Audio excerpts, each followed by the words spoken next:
Hello दोस्तों, welcome to English Gurukul. दोस्तों, अभी हम BEGC 101 इंडियन क्लासिकल लिटरेचर इस सब्जेक्ट की शुरुआत करने जा रहे हैं। इस सब्जेक्ट का ब्लॉक 1 जिसका टाइटल है अभिज्ञान शाकुंतलम, जिसे कालिदासा इन्होंने लिखा हुआ है। इस ब्लॉक 1 से हम हमारी पढ़ाई की शुरुआत कर रहे हैं। दोस्तों, ब्लॉक 1 को 4 अलग-अलग यूनिट में डिवाइड किया गया है।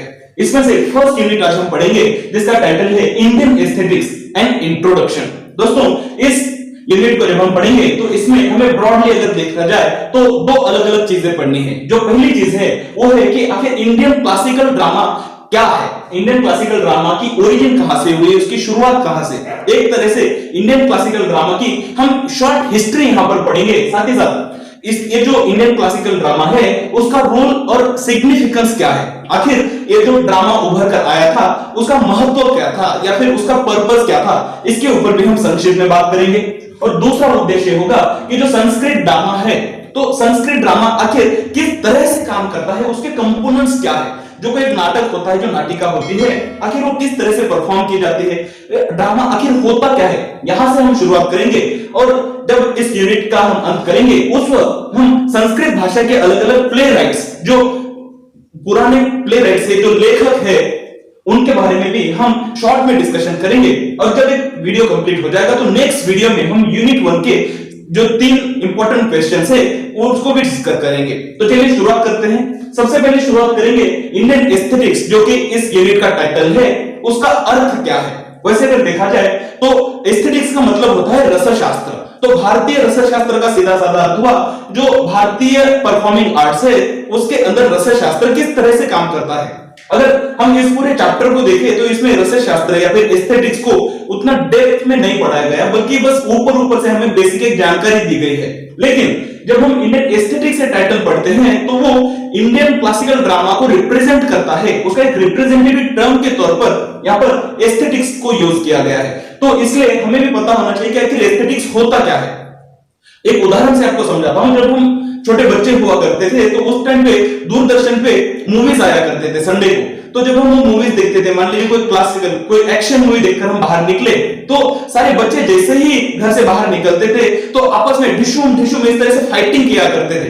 वो असली फाइटिंग नहीं हुआ करती थी, लेकिन यहाँ पे समझाने की बात यह है कि जब हम वो मूवी देखकर बाहर निकलते तो वो मूवी का एक अंश, उसका एक रस हमारे अंदर आ जाता था और वो हमारे एक्टिविटीज में, हमारे इमोशंस में बाहर झलक कर आ जाता। तो ये इसे कहते हैं रस। जब कोई परफॉर्मिंग आर्ट्स, कोई आप लिटरेचर पढ़ते हैं, जब आप कोई पेंटिंग देखते हैं तो सब में एक रस होता है, एक नेक्टर होता है, ऐसा हम कह सकते हैं, जो व्यूअर्स अपने अंदर ले सकता है। तो एस्थेटिक्स ये कहां काम करता है दोस्तों, इसका अगर हम ब्रॉडली देखें तो भरत मुनि इन्होंने नाट्य शास्त्र नाम से एक किताब लिखी थी, जिसे हम एक 5वां वेदा भी कह सकते हैं। वैसे देखें तो 4 अलग-अलग वेद हिंदुस्तान में लिखे गए हैं। तो नाट्य शास्त्रों को 5वां वेद क्यों कहा जाता है, उसके पीछे रीजन है कि जो वेदों का नॉलेज, जो वेदों का ज्ञान है, उस ज्ञान को नाट्य शास्त्र के माध्यम से आम जनता तक पहुंचाया जाए, ये उसका उद्देश्य था। ऐसा भरत मुनि इन्होंने अपनी किताब में 3rd सेंचुरी में लिखा था। तो यहाँ पर जब हम ये नॉलेज पहुंचाने की बात करें तो नॉलेज किस तरह से पहुंचा जाए, ये रसों के माध्यम से पहुंचाया जाए, ये भी चीजें भरत मुनि ने अपने नाट्य शास्त्र में लिखी हुई थी। तो इसी के साथ हम शुरुआत करते हैं, कोर कांसेप्ट्स पर आते हैं। जो पहला कांसेप्ट हमें इस चैप्टर में पढ़ना है वो है ड्रामा क्या होता है। ड्रामा को हम हिंदी में नाटिका या फिर नाट्य, नाटक इस नाम से जानते हैं। तो हमें बेसिक ये पता है कि जो नाटक होता है ये एक परफॉर्मिंग आर्ट है, ये सिर्फ पढ़ने वाली चीज नहीं है, बल्कि ये परफॉर्म करने वाली एक्ट है। हमें इसे परफॉर्म करके आम जनता के सामने प्रस्तुत करना होता है।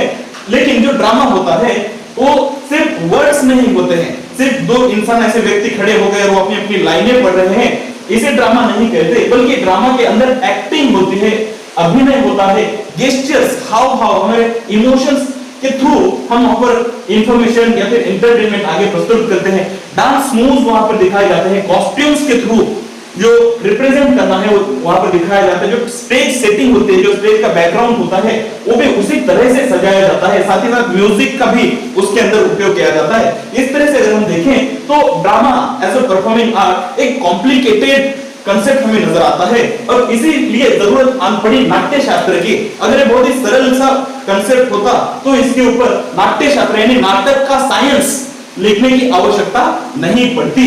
तो अब आगे बढ़ेंगे कि आखिर जो क्लासिकल ड्रामा है इसकी शुरुआत कहां से हुई ऐसा हम मानते हैं। दोस्तों जैसे कि मैंने आपको अभी इंट्रोडक्शन में ही बता दिया था, जो नाट्य शास्त्र है इसी में लिखा गया है कि वेदों का जो नॉलेज है उस नॉलेज को आम जनता तक पहुंचाने के लिए नाटक का उपयोग किया जाए, ऐसा नाट्य शास्त्र में लिखा गया है। तो जो एक्सपर्ट्स है वो ये मानते हैं कि जो क्लासिकल ड्रामा है उसकी शुरुआत लगभग बीसी में 1500 से 1000 यानी आज से लगभग 3500 साल से लेके 3000 साल के उस कालखंड के दौरान, जिसे हम क्लासिकल पीरियड कहते हैं या फिर जिसे हम वैदिक पीरियड कहते हैं, इस वैदिक कालखंड में ड्रामा या फिर क्लासिकल ड्रामा की शुरुआत हुई ऐसा हम मानते हैं। और यहाँ पे जो उसका उद्देश्य था जो वेदों के नॉलेज थे, जैसे वेदास के अंदर जो चैंट्स होते हैं, जो हाइम्स होते हैं, जो मंत्र होते हैं, उन मंत्रों को नाटक के माध्यम से उसका नॉलेज आम जनता तक पहुंचाया जाए। उसके जो रिचुअल्स है,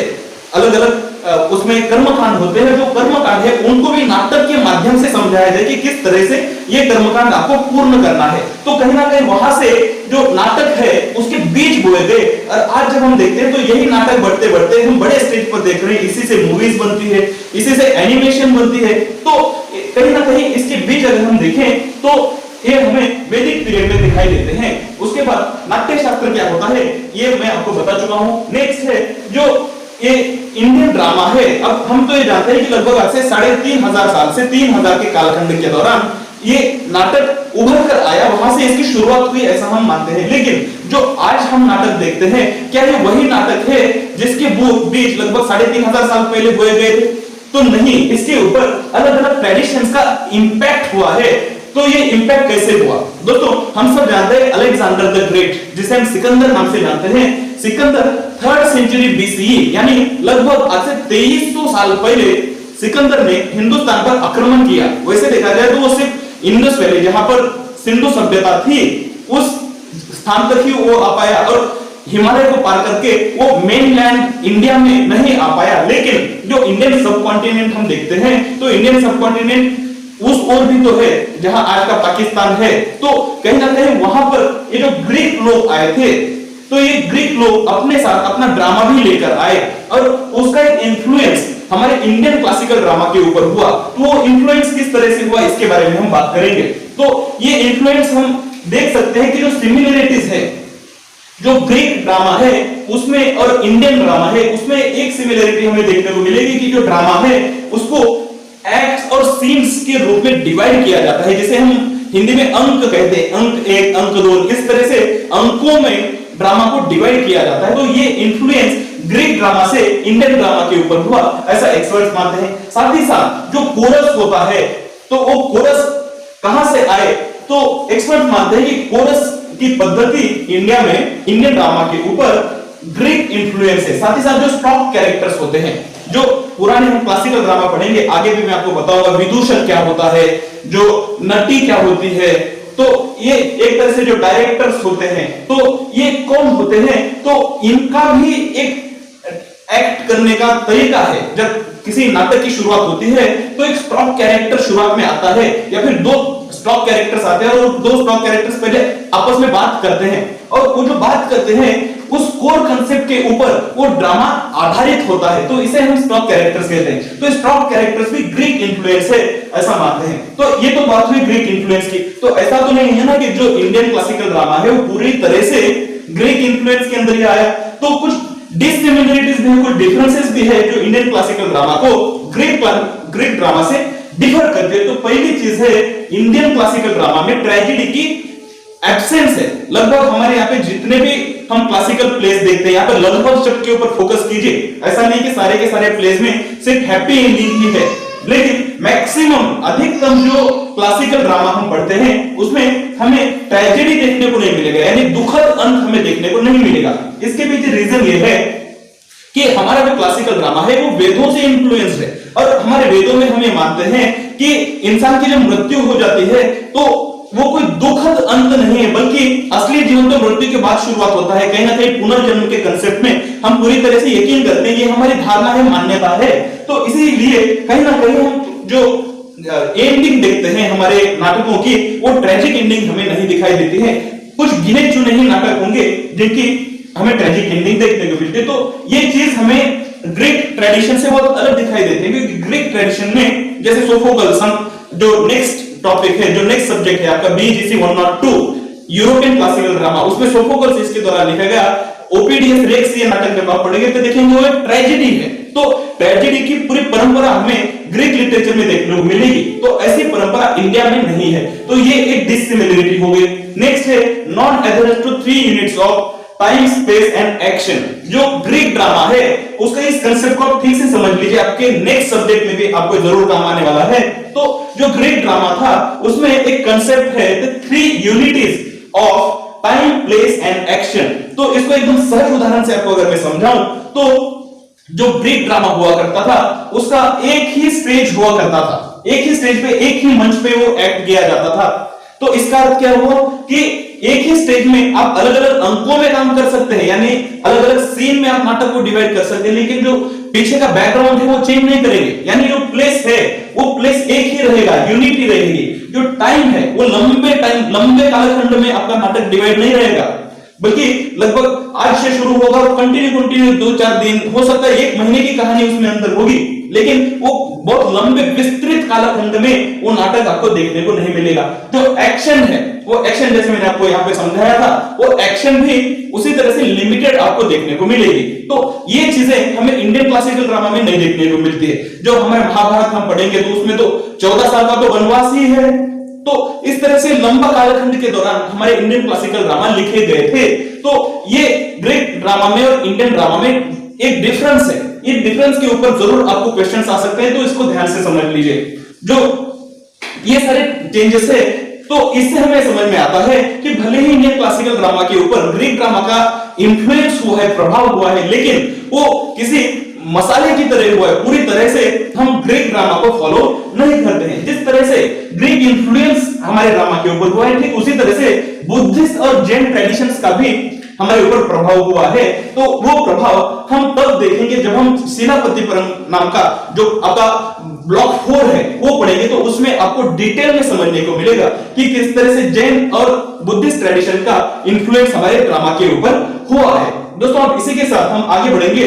तो जो ऑब्जेक्टिव में हमने पहला ऑब्जेक्टिव कहा था, पहला ऑब्जेक्टिव हम अभी समझ गए हैं कि आखिर जो ड्रामा है, जो हमारा इंडियन क्लासिकल ड्रामा है, उसकी ओरिजिन कहां से हुई, उसका रोल क्या है और उसका सिग्निफिकेंस क्या है, ये हम यहां तक समझ चुके हैं। अब नेक्स्ट जो है यहाँ पर हमें जानना है कि जो संस्कृत ड्रामा है वो आखिर होता क्या है, संस्कृत ड्रामा होता क्या है। तो सबसे पहले शुरुआत करेंगे संस्कृत ड्रामा का पर्पस क्या था। मैं आपको पहले भी एक बार बता चुका हूं, फिर से एक बार रिपीट कर लेंगे हम। जो संस्कृत ड्रामा है, जाहिर सी बात है, आप कोई नाटक करें तो उसके अंदर एंटरटेनमेंट करना, ये उसके अंदर एक वो मिश्रित है ही है। बिना एंटरटेनमेंट के आप कोई भी नॉलेज या फिर कोई ज्ञान आप आगे पास नहीं कर सकते। नहीं तो वो क्या हो जाएगा, सिर्फ आप एक रोट लर्निंग करा रहे, सामने वाले के उसमें कोई इंटरेस्ट नहीं आएगा। तो एंटरटेनमेंट तो उसका एक कंपोनेंट होता ही होता है। साथ ही साथ जो भी लोग उस ड्रामा को देखेंगे, नाटक को देखेंगे, उनमें वेल्थ आए, उनमें जस्टिस आए और स्पिरिचुअल अंडरस्टैंडिंग उनकी बढ़े। तो ये भी उसके पीछे पर्पस था। तो कहीं ना कहीं ये सारी चीजें हमें इसी से समझ में आती है कि हमारे इंडियन क्लासिकल ड्रामा के ऊपर वैदिक ट्रेडिशंस, वैदिक इंफ्लुएंस काफी हद तक ज्यादा है। तो वैदिक जो साधु संत थे वो ही चाहते होंगे कि हमारे जो वेदों का नॉलेज है वो आम जनता तक पहुंचे, लेकिन वो एंटरटेनमेंट के माध्यम से पहुंचे, क्योंकि कहीं ना कहीं वो एक ऐसा कालखंड था जहां पर अधिकतम पब्लिक, अधिकतर जनता पढ़ी लिखी नहीं थी, उनको संस्कृत का नॉलेज नहीं था। बल्कि उस समय पर हम देखें संस्कृत और प्राकृत, ये इस तरह से दो अलग अलग भाषाएं हुआ करती थी। तो उन तक आम जनमानस तक नॉलेज कैसे पहुंचाया जाए, तो वो नाटक के माध्यम से पहुंचाने की कोशिश वहां पर की गई है। जो संस्कृत ड्रामा है उसके अंदर हमें एक इंपॉर्टेंट कंपोनेंट देखने को मिलेगा, रसास, जो मैंने आपको शुरुआत में बताया था। जो रसास होते हैं तो वो विभवा, अनुभवा, स्थायी भवा और व्याभिचारी भवा, ये अलग अलग भावों से आते हैं। तो यहाँ पे अगर देखें तो अनुभव से हमें कुछ रस देखने को मिलते हैं, हमारे अनुभव से हम सरप्राइज हो जाते हैं। तो स्थायी भाव, कुछ स्थायी भाव होते हैं, जैसे एंगर है, तो भयानक भाव, तो ये जो भयानक रस है ये स्थायी भाव है। तो इस तरह से अलग अलग रस हमें इंडियन क्लासिकल ड्रामा में देखने को मिलेंगे। साथ ही साथ जब आप कोई क्लासिकल ड्रामा लिखते थे, आप आज जब हम पढ़ते हैं तो उन ड्रामा में हमें कोशिश करनी है कि कहां पर कौन सा रस हमें पिलाने की कोशिश की गई है, कौन सा रस से हमें इंट्रोड्यूस कराने की कोशिश की गई है। तो ये रस क्यों उसके अंदर डाले गए हैं, तो हम इंसान का इंटरेस्ट उस तरह से बना रहे हैं। आप कोई ड्रामा देख रहे हो, उस ड्रामा में अचानक से कुछ सरप्राइजिंग हो जाता है, तो आप अचंभित हो जाते हो, सरप्राइज हो जाते हो, तो आपका इंटरेस्ट उस ड्रामा में बना रहता है। उसी ड्रामा में कुछ रोमांटिक एक्शंस होते हैं, कुछ रोमांटिक एक्ट आते हैं, तो फिर से आपका इंटरेस्ट बना रहता है। लेकिन पूरी तरह से अगर ड्रामा में सिर्फ रोमांस ही रोमांस रहेगा तो हो सकता है 5-10 मिनट देखने के बाद आपकी रुचि उसमें से कम हो जाए। तो यही रीजन है कि जब नाट्य शास्त्र लिखा गया है तो नाट्य शास्त्र में बताया गया कि किस तरह से रसों का कॉम्बिनेशन हो। यानी अगर आपके ड्रामा, आपके नाटक की शुरुआत सरप्राइज से हुई है तो उसके बाद उसमें कुछ शांति लाई जाए, उसके बाद उसमें थोड़ा श्रृंगार रस यानी थोड़ा रोमांस डाल दीजिए, उसके बाद कुछ और एलिमेंट डाल दीजिए। तो इस तरह से नाट्य शास्त्र के अंदर पूरी तरह से साइंटिफिक वे में बताया गया है कि नाटक किस तरह से लिखा जाना चाहिए। तो इसके बारे में हम आगे पढ़ेंगे जब हम जो 5 ट्रांजिशन जो ड्रामा होता है उनमें कौन से 5 अलग अलग स्टेजेस होने चाहिए, ये भी नाट्य शास्त्र में लिखित स्वरूप में दिया गया है। तो अभी बात करेंगे कि आखिर नाट्य शास्त्र के हिसाब से नाटक कैसा होना चाहिए। तो नाट्य शास्त्र में कहा गया है कि किसी भी नाटक के 5 अलग अलग स्टेप्स होने चाहिए, यानी कि पहले स्टेप 1 होगी, फिर स्टेप 2, स्टेप 3, स्टेप 4 और स्टेप 5 होगी। इसी क्रम में नाटक को लिखा जाना चाहिए, ऐसा नाट्य शास्त्र में लिखा गया है। जो पहली स्टेप होनी चाहिए वो होनी चाहिए मुख यानी फेस। तो यहां पर ओरिजिन की बात कर रहे हैं, जो शुरुआत होनी चाहिए किसी भी ड्रामा की, तो उसमें सीड बो दिए जाने, जैसे बीज डाल दिए जाते हैं। तो यहां पर सूत्रधार और नटी जो स्टॉप कैरेक्टर्स है उनका एक इंपॉर्टेंट रोल आता है कि वो आपस में बात करेंगे और उससे जो थॉट प्रोसेस है वो सबसे पहले जो ऑडियंस है उन तक पहुंचेगी। नेक्स्ट होगा प्रतिमुख। प्रतिमुख में कोई एक इंपॉर्टेंट इंसिडेंट घटेगा और उस इंसिडेंट से हमें यह समझ में आएगा कि इस कहानी में गुड कौन है, अच्छा कौन है और बुरा कौन है। तो अच्छा और बुरे कैरेक्टर्स का हमें वहां पर इंट्रोडक्शन मिलेगा और उनके इंटेंशंस क्या है ये समझने को मिलेगा। इन शॉर्ट जो स्टेप 2 है उसमें हीरो कौन है और विलन कौन है ये हमें समझने को मिलेगा। जो थर्ड ट्रांजिशन की स्टेप है उसमें हम देखेंगे कि जो गुड है, जो हीरो है, वो किस तरह से अपने सक्सेस की तरफ जाना चाह रहा है, किस तरह से जो अच्छाई है, अच्छाई की जीत होने वाली है। लेकिन जरा रुकिए, क्योंकि यहीं पर ड्रामा खत्म नहीं होगा। जो स्टेप 4 है उसमें विलन हीरो के ऊपर भारी पड़ जाएगा और जो बैड इवेंट्स है वो कहीं ना कहीं सेंटर स्टेज ले लेंगे। और जो 5 जो 5th स्टेज है और आखिरी स्टेज है उसमें फिर से एक बार अच्छाई की जीत होते होते ही हैप्पी एंडिंग के थ्रू वो नाटक समाप्ति की तरफ आएगा। जो 5th स्टेज है उसे हम निर्वहना कहेंगे। तो इस तरह से हम देखेंगे कि 5 स्टेजेस में संस्कृत ड्रामा लिखा गया है। पहली स्टेज मुख जिसमें बिगिनिंग होगी, सेकंड प्रतिमुख जिसमें अच्छा कौन है, बुरा कौन है, हीरो कौन है, विलन कौन है समझेंगे। थर्ड स्टेप में जो अच्छा है, जो गर्भ स्टेप है उसमें जो अच्छाई है उसकी जीत होने वाली थी। लेकिन जो 4th स्टेप है विमर्श, उसमें बुराई अच्छाई के ऊपर भारी पड़ गई।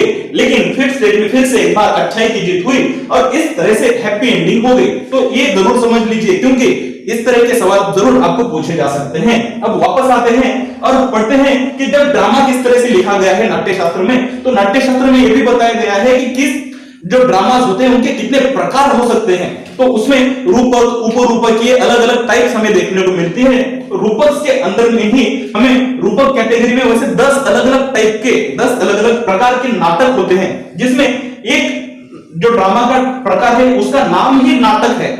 तो नाटक किसे कहते हैं? जो मिथ के ऊपर आधारित हो, जैसे किसी पुरानी पौराणिक कथा कहानी के ऊपर जो ड्रामा लिखा गया हो, रचा गया हो, उसे नाटक कहते हैं। और जो प्रकरण होता है, प्रकरण एक फिक्शनल होता है, यानी वो किसी पुरानी कहानी, किसी वेद, किसी रामायण महाभारत जैसे सोर्स के ऊपर आधारित नहीं है, बल्कि वो पूरी तरह से मन गढ़ंत कहानी है, एक फिक्शनल कहानी है। तो नाटक और प्रकरण ये दो हमें अलग अलग प्रकरण समझ लेने हैं। तो यहां पर जो हम कालिदास द्वारा लिखा गया अभिज्ञान शाकुंतलम पढ़ेंगे, वो एक नाटक है, क्योंकि वो महाभारत के सोर्स से लिया गया है। महाभारत में शकुंतला की कहानी है, उसी कहानी को मॉडिफाई कर अभिज्ञान शाकुंतलम लिखा गया है, तो वो एक नाटक है। वही जो ब्लॉक 3 है, जिसमें हम वृक्षकटिका नाम का एक संस्कृत ड्रामा पढ़ेंगे, शूद्र का द्वारा लिखा गया, वो एक प्रकरण है। प्रकरण एक पूरी तरह से फिक्शनल कहानी है। तो ये दो ही प्रकार आपको समझने चाहिए, क्योंकि आपके सिलेबस में ये दो ही प्रकार के नाटक आपको पढ़ने को मिलेंगे। जो नेक्स्ट स्टेप है उसमें हम पढ़ेंगे कि जो संस्कृत ड्रामा है उसकी स्पेशलिटी क्या थी, उसकी विशेषताएं क्या थी। तो उसकी विशेषता में बेहद विशेष चीज आपको देखने को मिलेगी जो अन्य किसी यूरोपियन ड्रामा या फिर इंग्लिश ड्रामा में आपको देखने को नहीं मिलेगी, वो है बायलिंगुअलिज्म। यानी संस्कृत ड्रामा में जैसे आप ये अभिज्ञान शाकुंतलम पढ़ोगे तो उसमें भी आप ऑब्जर्व करेंगे कि इसके जो कैरेक्टर्स है वो अपने वर्ण, अपने जाति, अपने समाज में अपने स्थान के अनुसार भाषा का उपयोग करते हैं। इसका अर्थ क्या हुआ कि जो भी कैरेक्टर क्षत्रिय या फिर ब्राह्मण कैटेगरी से बिलोंग करते हैं और उसमें भी अगर वो मेल है तो वो संस्कृत भाषा में बात करते हैं, और बाकी कैरेक्टर्स जैसे कि फिर कोई सेवक है, सेवा करने वाला, जो स्त्रियां है, बच्चे हैं, जो सैनिक है, वो सभी प्राकृत भाषा में बात करते हैं।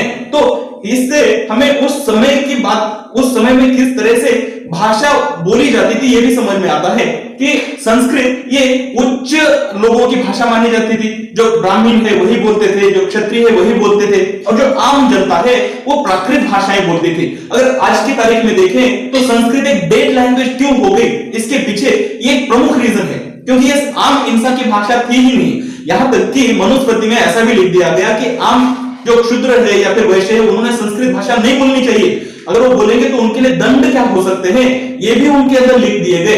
तो आप कैसे समझोगे कि वो भाषा आज की डेट तक भी जीवित रहे। इसी के विपरीत हम देखेंगे तमिल, तेलुगु ये जो भाषाएं हैं ये भी बहुत पुराने कालखंड से बोली जाती है, लेकिन आम इंसान इन भाषाओं को बोलते थे, और यही रीजन है कि आज वो लिविंग लैंग्वेजेस है आज, और लिविंग लैंग्वेज होने के साथ साथ तो फल फूल रही है, बढ़ भी रही है। चलिए ये तो हिस्ट्री की बात हुई, आगे बढ़ेंगे और जानकारी लेंगे कि अन्य विशेषता अगर हम देखें संस्कृत ड्रामा की तो वो है स्टॉक कैरेक्टर्स। तो स्टॉक कैरेक्टर्स में एक कैरेक्टर होता है सूत्रधार। सूत्रधार ये वो व्यक्ति होता है जो ड्रामा शुरुआत होने से पहले जैसे ही पर्दा हटाया जाएगा, एक या दो व्यक्ति, सूत्रधार एक मेल होगा, नटी एक फीमेल होगी, वो दोनों आएंगे, दोनों आपस में बात करेंगे कि आजकल मुझे रात को नींद नहीं आती, मुझे अलग अलग सपने आते हैं, तो क्या कारण हो सकता है। तो अगर इस तरह से सपनों के ऊपर बात कर रहे हैं तो हो सकता है जो ड्रामा, जो नाटक प्रस्तुत किया जाएगा उसके विषय में कहीं ना कहीं सपनों के ऊपर वो ड्रामा आधारित हो सकता है। तो इस तरह से वो जो भी ड्रामा है, जो विषय है, उस विषय के बीच आम इंसान तक पहुंचाया जाए। साथ ही साथ जो ऑडियंस अभी अभी आकर बैठी है, डायरेक्टली अगर उनको ड्रामा दिखा देंगे ना तो उनको समझ में नहीं आएगा, तो कहीं ना कहीं उनका माइंड से ड्रामा की तरफ खींचने की कोशिश सूत्रधार और नटी करते थे। साथ ही साथ जो विदूषक होता है, विदूषक जो जोकर होता है, जो ड्रामा करने वाला व्यक्ति होता है, वो कॉमिक एलिमेंट ऐड कर देता है। तो ये कॉमिक एलिमेंट भी बहुत जरूरी होता है। तो ये भी एक स्टॉक कैरेक्टर में देखने को मिलता है। अब ये तो बात हुई विशेषताओं की, संस्कृत ड्रामा की विशेषता क्या है। तो इसकी लिमिटेशंस क्या है। इसकी लिमिटेशन वही है जो इसकी विशेषता के कारण यहां पर उभर कर आई है। इसकी विशेषता थी इसका बाइलिंगुअलिज्म। तो इसी में आप संस्कृत भी उपयोग कर रहे हैं और इसी में आप प्राकृत भी उपयोग कर रहे हैं। तो आम इंसान जिसको संस्कृत आती ही नहीं है वो क्यों आपका संस्कृत ड्रामा देखेगा, क्योंकि उसके जो इंपॉर्टेंट कैरेक्टर्स है वो संस्कृत में बात करते हैं। तो यही रीजन है कि सिर्फ रिफाइंड जो उच्च समाज तबके के लोग थे, जैसे कि राजा, महाराजा या फिर जो कोर्ट यानी जो दरबार में काम करने वाले व्यक्ति थे, वही ऑडियंस के तौर पर उभर कर आया। और कहीं ना कहीं यही रीजन है कि बाद में जो भी नाटक लिखे जाने लगे वो दरबार में प्रस्तुत करने के हिसाब से ही उनकी विषय वस्तु चुनी गई और उसी विषय में वो लिखा गया। तो यहाँ पर जो बाइलिंगुअलिज्म है ये कहीं ना कहीं संस्कृत ड्रामा का एक बहुत बड़ा लिमिटेशन के तौर पर उभर कर आया, और आम इंसान तक जो नॉलेज पहुंचाने का उद्देश्य था कहीं ना कहीं उसमें वो सफल नहीं हो पाया। और जो उच्च श्रेणी के लोग थे, जो क्षत्रिय और ब्राह्मण लोग थे, उन्हीं तक वो सिमट कर रह गया, लिमिटेड ऑडियंस में ही वो रह गया। जो सेकंड चीज हम देखने को मिलेंगे वो है जो लिंग्विस्टिक बैरियर्स नाट्य शास्त्र के थ्रू इंपोज कर दिए गए थे। नाट्य शास्त्र में पूरी तरह से लिखा गया कि नाटक के स्टेप्स क्या होने चाहिए, पहली स्टेप कैसी होनी चाहिए या अंत किस तरह से होना चाहिए, सब कुछ लिख दिया गया था।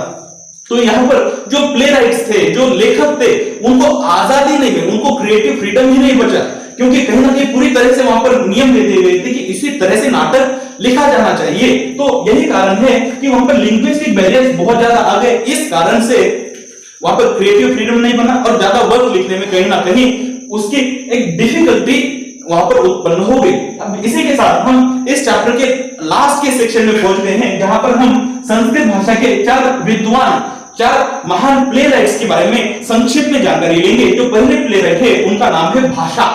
तो ये भाषा थे, ये उज्जैन शहर में रहते थे। तो यहाँ पे उज्जैन शहर आप ध्यान से रख लीजिए, क्योंकि उज्जैन शहर में ही शूद्रका नाम से हमारे दूसरे प्ले राइट भी रहते। तो ये कॉमन एलिमेंट आप याद रखोगे तो एग्जाम में आपको ये काम आएगा। साथ ही साथ ये उज्जैनी नाम से जो शहर है उसी का हमें उल्लेख शूद्रका के मृच्छकटिका इस नाटक में भी देखने को मिलेगा। तो भाषा, इनका जन्म ऐसा माना जाता है कि ये 3rd to 4th सेंचुरी के बीच में इनका जन्म हुआ था। और अब इनके बारे में इंटरेस्टिंग चीज ये हुई कि बीच का एक 1500 साल का ऐसा कालखंड था जिसमें किसी को भी भाषा इनके बारे में पता ही नहीं था। अब इनके बारे में पता तब चला जब 1909 में किसी एक विद्वान व्यक्ति ने एक लाइब्रेरी में उनका स्वप्न वासव दत्ता नाम का एक ड्रामा ढूंढकर निकाला, और वहां से पता चला कि कोई तो भाषा नाम के प्ले राइट हुआ करते थे।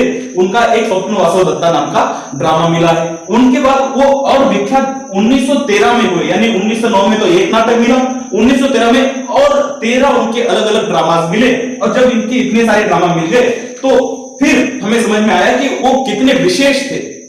वो इतने विशेष थे कि उससे हमें ये जानकारी पता चली कि उन्होंने जो भी नाटक लिखे थे हो सकता है वो नाट्य शास्त्र लिखने के पहले ही लिख दिए गए हो। ऐसा हम क्यों मानते हैं? क्योंकि नाट्य शास्त्र में बताया गया था कि हैप्पी एंडिंग होनी चाहिए, लेकिन भाषा के 2 अलग अलग ऐसे ड्रामास हैं जिसमें हमें ट्रेजिक एंडिंग, दुखद एंडिंग, नेगेटिव एंडिंग देखने को मिलती है। साथ ही साथ नाट्य शास्त्र में वायलेंस ना दिखाया जाए ऐसा भी लिखा गया था, लेकिन उनके कुछ प्लेस में हमें वायलेंट एक्ट देखने को मिलते हैं, जहां पर युद्ध वगैरह वायलेंस हमें देखने को मिलता है। तो ये तो हुआ भाषा इनके बारे में। नेक्स्ट हमारे प्लेराइट है शूद्रका। शूद्रका, इनका हम मृच्छकटिका नाम का 3rd ब्लॉक में नाटक पढ़ने जा रहे हैं। तो शूद्रका, इनका नाम जब आप सुन रहे तो आपको शूद्र ऐसा महसूस हो रहा है क्या? जो मनुस्मृति थी उसके अनुसार ब्राह्मण, क्षत्रिय, वैश्य और शूद्र ऐसे 4 तत्वों में समाज को बांटा गया था। तो समाज के सबसे निचले तबके के तौर पर इनका जो नाम है वो ऐसा साउंड करता है, शूद्र का। तो ये ऐसा क्यों है, इसके बारे में कुछ प्लेराइट्स मानते हैं, कुछ एक्सपर्ट्स मानते हैं कि शायद हो सकता है वो राजा नहीं थे, बल्कि वो अपने आप को राजा के तौर पर इसलिए दिखाते थे कि लोग उनके ड्रामास पढ़े। लेकिन जो जितनी भी जानकारी आज की तारीख में उपलब्ध है उसके अनुसार शूद्र का 2nd सेंचुरी में जन्मे उज्जैन के राजा थे। इनके बारे में कहा जाता है कि वो एक शिव भक्त थे और 110 साल की लंबी आयु उनको प्राप्त हुई थी। उन्होंने प्रकरण नाम के प्ले लिखे थे, जिसमें मृच्छकटिका ये एक उसका उदाहरण है जो हम आगे पढ़ने जा रहे हैं। जो हमारे 3rd प्ले रहे थे उनका नाम है भावभूति। जो भावभूति है वो कोर्ट पोएट हुआ करते थे, जो दरबार के कवि हुआ थे, राजकवि हम कहते हैं। तो यशोवर्मन नाम के कन्नौज के एक राजा थे, उनके वो दरबार के कवि थे, राज्य कवि थे। वो कवि तो थे ही, साथ ही साथ वो प्लेस भी लिखा करते थे, नाटक भी लिखा करते थे। उनके जो नाटक है वो रामायण और महाभारत इनके ऊपर आधारित हुआ करते थे। अब इनके बारे में जो भावभूति है, इनके नाम में तो भाव है, भावना है, लेकिन उनको कॉमेडी इस भावना से क्या एलर्जी है पता नहीं, क्योंकि उनके ड्रामा में हमें विदूषक यानी कॉमेडी एलिमेंट हमें देखने को नहीं मिलता। तो उनके जो प्लेस है पता नहीं, हो सकता है क्यों उनको एलर्जी है विदूषक से, जबकि उनका खुद का नाम भावभूति है। तो ये उनके बारे में एक विशेषता हम देखेंगे कि उनके इसमें हमें कॉमिक एलिमेंट बहुत कम देखने को मिलेगा। जो लास्ट हमारे ऑथर है वो है कालिदासा, जिनका अभिज्ञान शाकुंतलम ये प्ले हम आगे जाकर स्टडी करने वाले हैं। लेकिन कालिदासा के बारे में सिर्फ और सिर्फ एक बात हमें जाननी है, वो ये है कि हो सकता है कि कालिदासा कोई एक व्यक्ति नहीं थे, बल्कि 5-6 अलग अलग व्यक्ति थे जिनका नाम कालिदास था, या फिर कालिदासा एक पद का भी नाम हो सकता है जो कि किसी प्ले राइट को दिया जाने वाला पद हो सकता है। ऐसे में कालिदास के ऊपर बहुत सारे सवाल है कि आखिर कालिदास कौन थे, क्योंकि कुछ एक्सपर्ट्स मानते हैं कि वो 2री सेंचुरी में जन्मे थे, कुछ मानते हैं 7वीं सेंचुरी। तो इतना लंबा कालखंड या इतनी लंबी आयु किसी की भी नहीं हो सकती है।